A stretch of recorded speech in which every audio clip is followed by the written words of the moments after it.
क्या कांग्रेस प्रदेश प्रभारी ने ही केदारनाथ में बो दिए कांग्रेस की तबाही के बीज?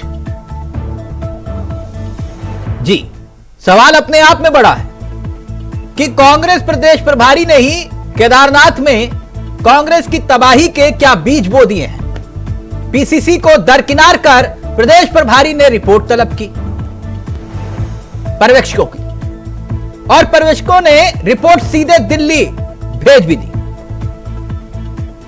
बवाल होना था और हुआ भी वही।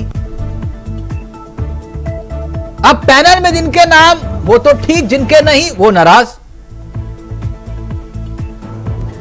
वैसे तो हरियाणा में कांग्रेस की लगभग तय जीत को हार में बदलने में माहिर कांग्रेस के दिग्गज केदारनाथ विधानसभा उपचुनाव में भी एक बार फिर से हरियाणा को पूरी तरह से दोहराने की कोशिश में है। जैसा हरियाणा में हुआ, जीती हुई बाजी हार गए, ठीक वैसा ही प्रकरण केदारनाथ में भी हो सकता है। ऐसे समय में जब कांग्रेस के प्रदेश प्रभारी को कांग्रेस पार्टी की एक माली की तरह देखरेख करनी चाहिए, कांग्रेस की कमजोरी को पार्टी की ताकत में तब्दील करना चाहिए, उसका प्रयास करना चाहिए, कांग्रेस की प्रदेश प्रभारी क्या वाकई में खुद पार्टी में गुटबाजी को बढ़ावा दे रही हैं? केदारनाथ में कांग्रेस की तबाही के बीज क्या वाकई दिल्ली में बोए जा रहे हैं? उत्तराखंड की कांग्रेस प्रभारी कुमारी शैलजा, वैसे तो उत्तराखंड आना उनके लिए बहुत मुश्किल है, ये क्यों ये तो मालूम नहीं, लेकिन आती मैडम बहुत कम है। दिल्ली से ही सारा गेम हो जाता है। कांग्रेस प्रदेश प्रभारी कुमारी शैलजा, कांग्रेस के प्रदेश अध्यक्ष करण माहरा, दोनों के बीच तालमेल दिखाई नहीं देता। कांग्रेस के प्रदेश प्रभारी कांग्रेस के अध्यक्ष के बीच तलखी वैसे उस समय भी देखी गई जब कुमारी शैलजा ने करण माहरा ने यह तय किया कि जिला ब्लॉक स्तर पर नियुक्तियां की जाए, उसे सिरे से खारिज कर दिया दिल्ली से बैठे बैठे। अब रही सही कसर पर्यवेक्षकों के चयन में। पहले कुछ और, फिर उसके बाद दो नाम और आए दिल्ली से, और अब एक ये नया खेल, यानी पूरी तरह से हरियाणा को दोहराने की तैयारी केदारनाथ में हो चुकी है। क्या वाकई ऐसा है? आज इसी विषय पर करेंगे चर्चा। हमारे साथ जुड़ेंगे मेहमान, लेकिन पहले ये रिपोर्ट पर गौर फरमाएं और फिर सीधा रुख करेंगे अपने मेहमानों की तरफ। तो दिल्ली पहुंचा केदारनाथ का सियासी दंगल। जी, केदारनाथ विधानसभा सीट पर होने वाले उपचुनाव को लेकर जहां कांग्रेस में टिकट पाने को लेकर घमासान मचा हुआ है, तो वहीं भाजपा के भीतर भी दावेदारों की दावेदारी ने बीजेपी की टेंशन को बढ़ाने का काम कर दिया है। यही वजह है कि टिकट के ऐलान करने में बीजेपी हो या फिर कांग्रेस, दोनों ही दलों के पसीने छूट रहे हैं। क्या कुछ समीकरण टिकट को लेकर बीजेपी कांग्रेस में चल रहा है? आइए समझने की कोशिश करते हैं। केदारनाथ विधानसभा सीट पर उपचुनाव में जिस तरीके से प्रत्याशियों के नाम में देरी हो रही है, उससे समझा जा सकता है कि बीजेपी भी कांग्रेस के उम्मीदवार के नाम का इंतजार कर रही है, ताकि कांग्रेस के उम्मीदवार के नाम के ऐलान के बाद बीजेपी रणनीति को बदल अपने उम्मीदवार के नाम का ऐलान कर सके, यानी वेट एंड वॉच की बीजेपी की रणनीति। दरअसल बीजेपी के भीतर टिकट के दावेदारों को लेकर बात की जाए तो आशा नोटियाल, ऐश्वर्या रावत, कर्नल अजय कोठियाल और पिछले 2 विधानसभा चुनाव से दूसरे नंबर पर निर्दलीय उम्मीदवार के तौर पर रहने वाले कुलदीप रावत के साथ चंडी प्रसाद भट्ट दावेदारी को लेकर बीजेपी की टेंशन बढ़ा रहे हैं। विपक्षी दल कांग्रेस की बात करें तो कांग्रेस में भी दावेदारों की लंबी चौड़ी लिस्ट है। पार्टी हाईकमान के पास 13 नाम दावेदारों के पहुंचे हैं, जिन पर अब दिल्ली दरबार में मंथन चल रहा है। जबकि कुछ पार्टी नेता तो बगावती सुर अलाप दिल्ली में डेरा जमा चुके हैं। ऐसे में माना जा रहा है कि टिकट के ऐलान के बाद बीजेपी और कांग्रेस दोनों में बगावत हो सकती है, जिसको कंट्रोल करना बीजेपी और कांग्रेस दोनों के लिए मुश्किल दिखाई दे रहा है। मगर भाजपाई कांग्रेस के घर में मचे झगड़े पर तंज कस रहे हैं। ये कहते हुए कि बीजेपी के भीतर सब कुछ ऑल इज वेल है, जबकि कांग्रेस के घर में सर फुटबल है। नहीं देखिए, अभी कांग्रेस तो जो कांग्रेस की हालत है, उनकी प्रदेश की प्रभारी कुछ कहती हैं, इनके प्रदेश के अध्यक्ष कुछ कहते हैं, उनका आपस में ही तालमेल नहीं है। मुझे नहीं लगता कि उनके साथ हमें जोड़ना चाहिए। हमारा जो काम करने का तरीका है भारतीय जनता पार्टी। तो केदारनाथ में हरियाणा दोहराने की तैयारी में कांग्रेस। सीधा रुख कर रहे हैं अपने मेहमानों की तरफ। आपको बता दें, आज हमारे साथ इस चर्चा में जो मेहमान हैं, मथुरा दत्त जोशी जी हैं, कांग्रेस के सबसे अनुभवी चेहरों में से एक हैं, पार्टी के प्रदेश उपाध्यक्ष की भूमिका संभाल रहे हैं। साथ ही साथ ध्रुव रतोला जी हैं, बीजेपी के युवा चेहरे हैं। और कुछ ही देर में एक तीसरी खिड़की भी खुलेगी। वरिष्ठ पत्रकार हमारे साथ इस कार्यक्रम का हिस्सा होंगे, उनका चेहरा भी कुछ ही देर में आपको दिखाई देगा। लेकिन उससे चर्चा मैं आपके साथ शुरू करना चाहूंगा। मथुरा दत्त जोशी जी, आपके घर की कहानी भी बड़ी दिलचस्प है। जोशी जी एक आपकी तरह एक सज्जन है, हरियाणा चुनाव के बाद उन्होंने कहा कि नहीं, कांग्रेस इससे सबक लेगी। मैंने कहा कब से हो कांग्रेसी? बोले कि हो गए जुम्मा 15-20 साल हो गए कांग्रेस में। मैंने कहा फिर भी कांग्रेस को नहीं समझ पाए। जी कुछ नहीं होगा। बोले नहीं, हम हार से सीख लेंगे। मैंने कहा कुछ नहीं होगा, देख लीजिए दिल्ली से सब कुछ कंट्रोल हो रहा है और आपके नेता दिल्ली दौड़ लगा रहे हैं। जी नहीं, ये नहीं। क्या प्रकरण है, जरा उत्तराखंड की जनता को बताइए। जी तिलक, सामान्य है, ऐसा कुछ नहीं है। और आज या कल उम्मीदवार की घोषणा हो जाएगी, तभी उम्मीदवार होगा। पार्टी का पार्टी में जोशी जी, आपके ऑडियो में कुछ दिक्कत आ रही है। आ रही आवाज मेरी? सर बोलिए। आवाज आ रही मेरी? बिल्कुल परफेक्ट आ रही है आपकी आवाज। देखिए, कहीं कोई झगड़ा नहीं, कहीं कोई रार नहीं, सब ठीक है, सामान्य चल रहा है। और आप देख ही रहे हैं। नहीं, अब ये थोड़ा बहुत चलता है, कोई बहुत बड़ी बात नहीं। नहीं, मैं तो कह रहा हूँ आपके यहाँ तो अभी ये शगुन है, ये तो थोड़ा बहुत तो अभी थोड़ा बहुत ही है, वरना आपके यहाँ तो प्रदेश कार्यालय में क्या हो जाता है वो तो आप भी जानते हैं और हम भी। आप मेरे से बेहतर जानते हैं। हाँ। मैं तो कुछ चीजें मर्यादा में रह के मैं बोल नहीं सकता हूँ। आप हर चीज बखान कर सकते हैं, लेकिन नहीं तो फिर ये क्या हो रहा है? मतलब क्या पहले प्रदेश अध्यक्ष ने पर्यवेक्षक नियुक्त किए, दिल्ली वालों ने बोला ना हमारे पर्यवेक्षक जाएंगे, तो वहां से और आ गए, और फिर उसके बाद अब पैनल तैयार हुआ, पैनल पीसीसी को भेजना, और फिर उसके बाद सीधा दिल्ली। नहीं, ये चल क्या रहा है? तिलक जी, मैं बिल्कुल स्पष्ट कर दूं, पर्यवेक्षक दिल्ली से किसी ने नियुक्त नहीं किए, हमसे प्रस्ताव मांगा गया, हमने निश्चित रूप से 2 नामों का प्रस्ताव दिया। तो 2 से 4 कैसे हो गए? नहीं, मैं पूरी बात बता रहा हूँ। ठीक हो गया, 2 से 4 होने में भी हमें कोई आपत्ति नहीं, ठीक है। नहीं तो फिर 4 ही नियुक्त कर देते ना, 2, फिर 2 के बाद फिर 2 नियुक्त करने पड़े। नहीं, और वो दिल्ली के दखल पर नियुक्त हुए।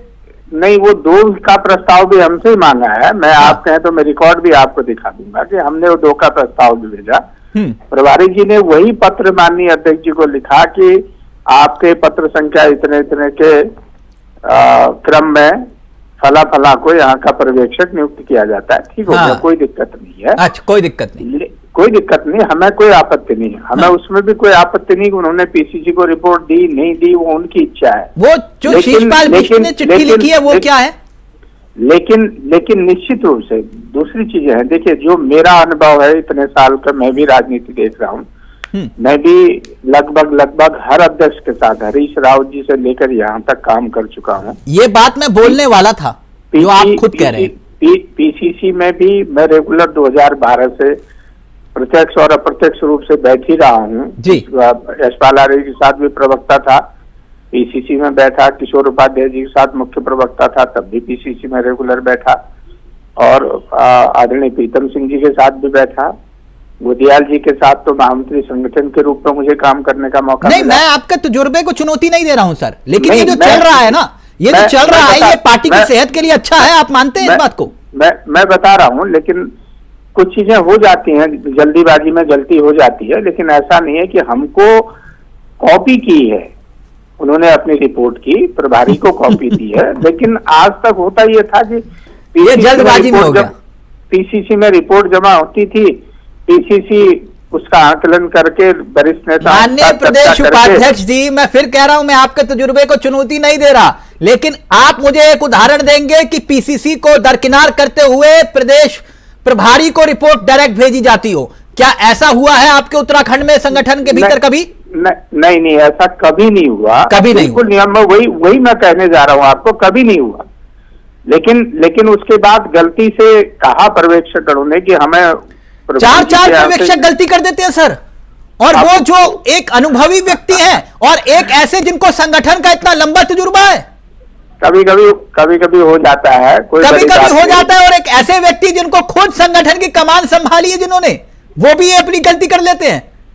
सर वाह, आप जानते हैं राजनीति में क्या क्या नहीं होता है। सर खुलकर बोलिए ना, राजनीति में सब कुछ होता है। यही बात तो मैं आपसे अब यही बात तो सुनना चाह रहा था सर मैं। एक ध्रुव जी सुना आप? मैं तो कह रहा हूं कि मथुरा जोशी जी जैसा कोई व्यक्ति उत्तराखंड कांग्रेस में है ही नहीं जो अपनी गलती पर कबूल कर जाए कि हाँ हमारी गलती है, वरना बाकी तो सब। तिलक एक जगह आज आवाज म्यूट करा देंगे क्या प्लीज? इधर भी आवाज आ रही है और उधर भी, स्क्रीन में भी, दोनों जगह आवाज आ रही है। अच्छा, दोनों जगह आ रही है, तो आप अपनी बात रखिए, हम यहां से म्यूट करते हैं, आप अपनी बात रखिए सर। आप क्या पूछ रहे थे? Can you repeat please? मैं ये कह रहा हूं कि मथुरा दत्त जोशी जी का दिल देखिए कितना बड़ा है। उत्तराखंड कांग्रेस में सिर्फ एक नेता है ऐसा है जो अपनी गलती को गलती मान लेता है, और वो है मथुरा दत्त जोशी। कह रहे कि हाँ हमारे संगठन पे ऐसी गलती हुई, वरना आपके यहां हो या फिर इनके यहां गड्डी तो यूं ही चलेगी। खैर, इस लड़ाई का कुछ फायदा मिलेगा आपको?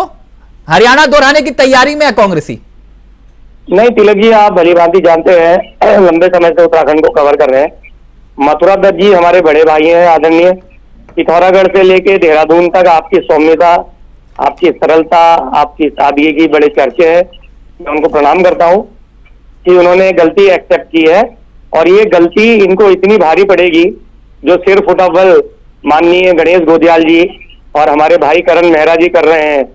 हमें तो आसान है कांग्रेस में। आपको पता है ना कि हमें आराम से हरियाणा फतेह करने दी, इतनी लड़ाई वहां शैलजा और हुड्डा परिवार ने की, कोहली जी मुस्कुरा भी रहे हैं। ये लड़ते रहे, हम अपना काम करते रहेंगे। भारतीय जनता पार्टी तो संगठन आधारित पार्टी है, कैडर बेस्ड पार्टी है। हमारा झगड़े का फायदा मिलेगा? बिल्कुल मिलेगा, ये लड़ते रहे, हमारा काम आसान बनते रहेगा। अच्छा, एक आपके प्रभारी हैं जो उत्तराखंड में डेरा जमाते हैं और एक इनके प्रभारी है जो आते ही नहीं है। बोले मैडम दिल्ली में बुला रही हैं। मैंने बोला दिल्ली में क्यों? बोले नहीं मैडम का आदेश है, दिल्ली जाना है। मैंने कहा वो तो 10, वो कह रहे नहीं ये नहीं मैडम है, इनके यहां भी जाते हैं हम। तिलक जी, एरिस्टोक्रेसी की जो कांग्रेस में आदत रही है ना, इतने बड़े बड़े गुलाम नबी आजाद ने क्या कहा? आप तो देश के वरिष्ठ पत्रकार है, उन्होंने कहा कि मैं राहुल गांधी जी से एक बात है, आपके यहाँ कोई बोल नहीं पाता, नहीं इनके यहाँ तो लोकतंत्र के मामले में खुला लोकतंत्र है, वहां तो सब कुछ चल जाता है प्रदेश कार्यालय में, लेकिन आपके यहाँ किसी की हिम्मत भी नहीं होती कोई बोल भी जाए। नहीं, किसने कहा आपसे? कौन बोल सकता है बताइए? ज्यादा डेमोक्रेटिक दल तो कोई है ही नहीं। नहीं, कौन बोल सकता है बताइए? क्यों नहीं? इतनी खुली छूट है जितनी कांग्रेस में है।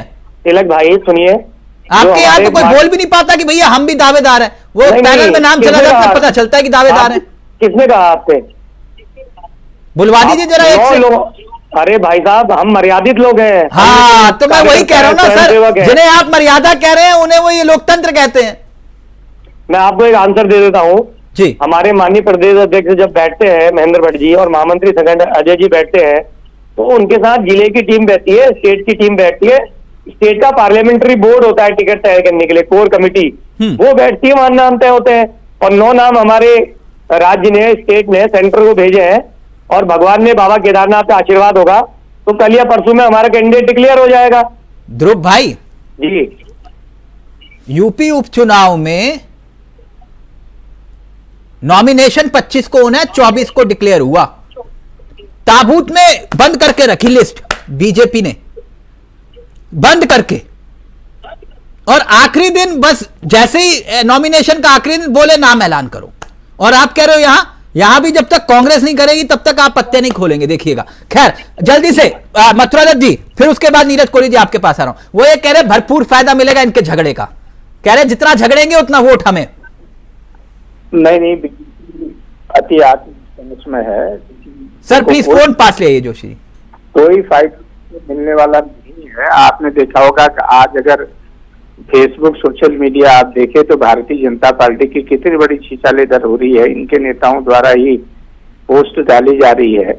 और मैं दावे के साथ आपको कह रहा हूं कि 2 बड़े नेता इनके ऐसे हैं जो अभी भी कांग्रेस के संपर्क में हैं कि हमको टिकट दे दीजिए, हम चुनाव लड़ने के लिए तैयार हैं। दिल्ली में उनकी मुलाकात भी हुई है, मैं उसको कहना नहीं चाह रहा था लेकिन ध्रुव भाई ने बात छेड़ी। नहीं, किसकी मुलाकात हुई है? इनके दावेदारों की? इनके 2 दावेदार हैं जो कांग्रेस के टच में है, इसके संशय में है कि हमको मिलेगा नहीं मिलेगा, लेकिन वो कांग्रेस के टच में बने हुए हैं। तो आप उनको टिकट देने के लिए तैयार हैं? नहीं, वो बात की बात है। तो वो कुलदीप रावत क्यों आएंगे आपके यहाँ? नहीं, जो ये कह रहे हैं कि हमारे यहाँ सामान्य चल रहा, मैं उसके जवाब कांग्रेस के पास प्रत्याशी नहीं हुआ। मैं बता रहा हूँ आपको। नहीं, ये बड़ी जानकारी दे रहे हैं मथुरा दत्त जी। ध्रुव भाई जरा सुन लो, उसके बाद आप सुन लो। ये कह रहे हैं कि कुलदीप रावत और दूसरा नाम कौन है जोशी जी? नहीं, मैं नाम किसी का नहीं ले रहा हूँ। अच्छा, नाम नहीं मैं पुख्ता सबूतों के साथ आपको कह रहा हूँ। आप तो वरिष्ठतम पत्रकार हैं, आप पता भी लगा लोगे क्या है करी। जो ये सामान्य है कह रहे हैं, ये बीजेपी कह रही है ना, लेकिन जितनी सिरपुटोबल बीजेपी के यहाँ है उतनी हमारे यहाँ नहीं है। आपके यहाँ कम? हमारे यहाँ तो सब दिख रहा है, आपको भी दिख रहा, जो भी हो रहा सब चल रहा है, लेकिन इनके यहाँ तो अंदर खाने इतनी जबरदस्त सिरपुटोबल है। चंडी प्रसाद तो ऑलरेडी राज्य मंत्री है, वो क्यों छोड़ के आएंगे? नहीं, राज्य मंत्री तो अगर एमएलए का टिकट मिलता है तो राज्य मंत्री क्या होता है साहब, वो तो एक दायित्वधारी है। लेकिन टिकट चंडी प्रसाद जी वरिष्ठतम व्यक्ति हैं, बहुत लंबे समय से इनके पार्टी के वहाँ जिलाध्यक्ष रहे हैं। हाँ। काम कर रहे हैं। तो यानी कुलदीप रावत और चंडी प्रसाद भट्ट आपके संपर्क में, आप ये कह रहे हो? नहीं, मैं एक नाम किसी का नहीं ले रहा हूँ। नहीं तो आपने तो ले लिया सर दोनों का नाम। नहीं, चंडी प्रसाद जी की आपने जिक्र किया इसलिए मैं कह रहा हूँ, वरिष्ठतम व्यक्ति है इनके यहाँ। अच्छा, वास्तव में मिलना चाहिए टिकट उनको, बिल्कुल मिलना चाहिए। मैं इसलिए कह रहा हूँ, वो उम्मीदवार है। ओके, जल्दी से ध्रुव जी, फिर मैं नीरज जी के पास जा रहा हूँ। बोलिए आप। ये कह रहे हैं कि 2 नेता संपर्क में टिकट के दावेदार, 2 नेता। देखिए तिलक जी, भारतीय जनता पार्टी इस वक्त विश्व का सबसे बड़ा दल है, और जिस तरीके से डबल इंजन की सरकार आदरणीय मोदी जी और युवा यशस्वी भाई पुष्कर धामी जी के नेतृत्व में चल रही है, हमारी जीत निश्चित है। ये शिगुफे बड़े भाई मथुरा दत्त जी छोड़ रहे हैं। नहीं, शिगुफे नहीं है ध्रुव भाई, एक मिनट, ये शिगुफा नहीं है जी। जब ये आपको मंगलोर में, जब आपने एक इतना विश्व का सबसे बड़ा संगठन होने का दावा करने वाले मंगलोर में आप प्रत्याशी लेकर आते हो एक्सपोर्ट करके फरीदाबाद से, और कहते हो विश्व का सबसे बड़ा संगठन, क्यों? यहाँ पर दरी और झंडा उठाने वाला कार्यकर्ता नहीं था क्या, या पन्ना प्रमुख नहीं था आपके पास? दूसरी बात कर रहे हैं, विश्व का सबसे बड़ा संगठन बद्रीनाथ में आप एक चुने हुए विधायक को दल बदल करवा देते हो, ना वो सड़क पर रहे ना घर पे रहे। मेरे और जनता ने कहा कि जाइए, दल बदल मंजूर नहीं, और यही हारा गए कांग्रेसी। ये तो मिलकर चुनाव लड़े, अगर इस बार मिलकर चुनाव लड़ते तो मुसीबत खड़ी कर देते आपके लिए। ये तो बहुत अच्छा शुभ संकेत है कि दिल्ली में झगड़ रहे हैं आपस में। नहीं, कोई नहीं झगड़ रहा, मिल के चुनाव लड़ेंगे और अच्छा चुनाव लड़ेंगे, देखेगा आप। अभी आने दीजिए, समय नामांकन होने दीजिए, उसके बाद हम बिल्कुल निश्चित रूप से सब एक मत होकर चुनाव लड़ेंगे। एक मत मोदी जी के, धामी जी के कुशल नेतृत्व में दिक्कत ही नहीं आएगी, केदारनाथ इनके आशीर्वाद से आएगी। महान जनता भारतीय जनता पार्टी को अपना पुनः आशीर्वाद देगी। ध्रुव जी, ये नारे अच्छे लगते हैं, मंचों पर ठुक जाइए एक मिनट, मेरे कार्यक्रम में नहीं प्लीज। नीरज जी, मतलब जोशी कह रहे हैं तो शगुन होता है हमारे यहाँ, ये चलता रहता है। एक बात तो है, ना जाने इतने प्रदेश अध्यक्ष आए, कितने प्रदेश अध्यक्ष चले गए, मथुरा दत्त जोशी ने सबके कार्यकाल को देखा, और वो इसलिए कह रहे हैं ये तो शगुन है, गड्डी यूं ही चलेगी। जैसे पश्चिमी उत्तर प्रदेश में लिखा होता है ट्रकों के पीछे, हरियाणा में ये गड्डी यूं ही चलेगी। वो उत्तराखंड कांग्रेस का भी यही हाल है, और मैडम दिल्ली में तलब कर रही है, और सब आ रहे दिल्ली। मैडम को होना चाहिए देहरादून, और वो है मैडम दिल्ली में। और पार्टी के प्रवक्ता कहते हैं मैडम जूम से जुड़ती हैं, जूम से। ये स्थिति है कांग्रेस की। ये क्या बवाल चल रहा है नीरज जी, जरा बताइए। तिलक भाई, आप बहुत भली बात ही जानते हैं कांग्रेस को, आपने भी उत्तराखंड को बहुत नजदीक से देखा, हमने भी देखा। मथुरा दत्त जोशी जी तो बहुत सावधानी से बहुत स्पष्टवादी और बहुत साफ बात करने वाले नेता हैं और बिल्कुल सच्चाई से बात करते हैं वो। आप ये देखें, अगर कांग्रेस की ये स्थिति ना होती, राज्य बनने के बाद पहली निर्वाचित सरकार बनाने वाली कांग्रेस कहां से कहां पहुंची, है ना। आप और हम चर्चा करते रह गए। तो कांग्रेस गलती दर गलती से सीख लेने के लिए तैयार नहीं है। अभी मंगलौर और बद्रीनाथ जो जीता था, उस जीत के बाद जो एक कांग्रेस का टेम्पो बना था, जो कहते हैं एक जुनून बना था, जिसके बिना पर ये केदारनाथ जीतने के लिए आगे निकले थे। अभी आपके चैनल पे और 2-4 चैनलों पे लगातार आजकल केदारनाथ का ही मामला है, तो केदारनाथ पे चर्चा चल रही है। बल्कि इनके एक प्रवक्ता मेरे से नाराज भी हो गए। मैंने कहा भाई, वो बद्रीनाथ वाला और मंगलौर वाला जुनून नहीं नजर आ रहा, अब शहमात का खेल आपके अंदर खाने शुरू हो गया। प्रभारी प्रदेश अध्यक्ष, पूर्व प्रदेश अध्यक्ष, सारे आपस में जो है अभी जो शहमात का खेल, जो ताकत आपने भारतीय जनता पार्टी को दिखानी थी, जो चुनौती की बात हो रही थी, जिसकी हम सब लोग कल्पना कर रहे थे, जिस जीत के साथ आपने आगे बढ़ना था, ये तो आपने शहमात का खेल अपने परिवार में तो शुरू कर दिया और ऐसा शुरू कर दिया कि सब लोग देख रहे हैं। नहीं, ये हरियाणा वाले से कुछ सीखा नहीं इन्होंने मसले से, और वही हरियाणा दोहराने की तैयारी में प्रदेश प्रभारी। हरियाणा तो देखो, राहुल गांधी जी ने कह दिया, पब्लिकली कह दिया राहुल गांधी जी ने कि हमारे नेताओं ने बाजी गवा दी, आई भी बाजी गवा दी। लेकिन मैं ये कह रहा हूं ना, कांग्रेस उससे सीखने के लिए तैयार नहीं है। लेकिन तिलक भाई, स्थिति बीजेपी में भी ठीक नहीं है, भारतीय जनता पार्टी के अंदर भी सहज स्थिति नहीं है। नहीं, लेकिन मतलब जोशी जी ऐसे बोलते नहीं है, मैं मानता हूं उनको, क्योंकि ना जाने सैकड़ों डिबेट्स मैंने उनके साथ की और इतना लंबा, मतलब 15-20 साल हमारे भी बाल सफेद होने लगे। ये हवा में तीर मार रहे हैं, कह रहे हैं कि 2 हमारे टच में है। नहीं, देखिए तिलक भाई, इसमें कोई दो राय नहीं। प्रत्याशी उम्मीदवार चयन को लेकर भारतीय जनता पार्टी में भी सहज स्थिति नहीं है। भारतीय जनता पार्टी में भी स्थिति बहुत खराब है। और जिन 2 की बात कर रहे हैं, जो 3 दावेदार हैं भारतीय जनता पार्टी में, जो हमारे सोर्सेज बता रहे हैं, उनमें से एक दावेदार तो कांग्रेस के शुरू से टच में है। कांग्रेस काफी समय से उसके संपर्क में थी। अगर टिकट पे ईशान भट्ट होता है तो कोई कांग्रेस पार्टी उनको टिकट दे दे। 2 की तो नहीं बात करता है, लेकिन एक मेरी भी जानकारी में है, क्योंकि वहां पे भारतीय जनता पार्टी में सिलेक्शन को लेकर सहज नहीं है स्थिति। हाँ, इतना जरूर है कि भारतीय जनता पार्टी का संगठन मजबूत है, सशक्त है, वो डैमेज कंट्रोल करने में बहुत नहीं, वो डैमेज कंट्रोल कर देते हैं, डैमेज कर देते हैं। कांग्रेस में डैमेज किया जाता है। ये ठीक, पहले मथुरा दत्त जी, फिर उसके बाद आ रहा हूं ध्रुव जी आपके पास। मथुरा दत्त जी, ये भारतीय जनता पार्टी के पास कैपेसिटी भी है, ये उनकी कला भी है। हाँ, कला तो है। जो आपने डैमेज करने की और डैमेज कंट्रोल करने की बात की। मथुरा दत्त जी, तिलक जी, आप जानते हैं मेरे नेचर को, मैं कभी भी सबूकेबाजी नहीं करता हूं, कभी भी हवा में तीर नहीं चलाता हूं। मैं धन्यवाद करूंगा आदरणीय कोहली साहब का कि उन्होंने मेरी बात की ताकीद की, मेरी बात का समर्थन किया। मैं निश्चित रूप से आपको कह रहा हूं, भाजपा में 1 अनार 100 बीमार है। ऐसा नहीं कि हमारे सोर्सेस नहीं है।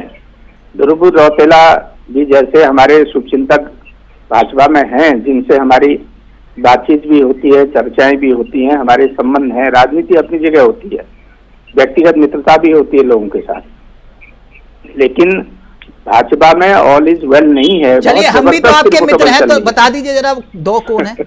नहीं, मैं आपको अभी डिबेट खत्म होने के बाद आपको मैं बता दूंगा, व्यक्तिगत रूप से फोन करके बता दूंगा। नहीं, आपके पुराने मित्र तो बता दिया करते थे, आप भी बता दीजिए। नहीं, मैं बिल्कुल बता दूंगा आपको, अलग से बता दूंगा आपको। आपको पता ही है कौन है कौन नहीं है।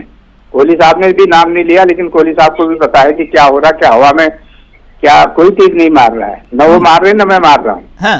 मैं आपको बिल्कुल स्पष्ट रूप से बहुत ही ये ध्रुव भाई ये बड़ी बात कह रहे हैं कि 2 नेता टच में, हमारे 2 नेता टच में है जो दावेदार है। और मथुरा दत्त जोशी जी, आप जानते हैं कि कभी हवा में तीर नहीं मारते हैं। बड़े दावेदार हैं, छोटे दावेदार भी नहीं है। छोटे दावेदार नहीं है, आपके घर तोड़ रहे हैं, मतलब समझ रहे हैं ध्रुव भाई, आपने इनका पूरा घर, ये कह रहे हैं कि हम ये तोड़ सकते हैं आपका घर। ध्रुव भाई, लगता है आपको? देखिए तिलक जी, भारतीय जनता पार्टी परिवार इतना मजबूत परिवार है कि उसको भेदना और छेदना कांग्रेस के लिए आसान भी नहीं है और इनके बूते की बात भी नहीं है। और भारतीय जनता पार्टी का जमीन का कार्यकर्ता, हमारा कैडर, केदार भूमि की महान जनता, केदार घाटी की माताएं बहनें, नहीं तो फिर किस आधार पर कह रहे हैं जोशी जी आपके सामने? दूसरी बात, हम जीत रहे हैं। वो ये कह रहे हैं, मैं दावा कर रहा हूं 2 बड़े चेहरे हमारे संपर्क में हैं। अब बड़े और चेहरे छोटे कौन क्या होते हैं मुझे समझ में नहीं आ रहा। बड़े चेहरे आप बताइए ना, कौन बड़े चेहरे हैं? जोशी जी बता दीजिए। भारतीय जनता पार्टी में तो एक से एक चेहरे हैं, अब कौन से 2 चेहरे इनके संपर्क में है? नहीं, वो पहली है ना, वो आपके लिए है। वो हमारे तिलक भाई, हमारे संपर्क में तो पूरी की पूरी कांग्रेस है। नहीं, अभी भी पूरी की पूरी कांग्रेस है। अब बचा कौन वहां? आप कम से कम इतना तो छोड़। देखिए नीरज भाई मुस्कुरा रहे हैं, नीरज भाई मुस्कुरा रहे हैं।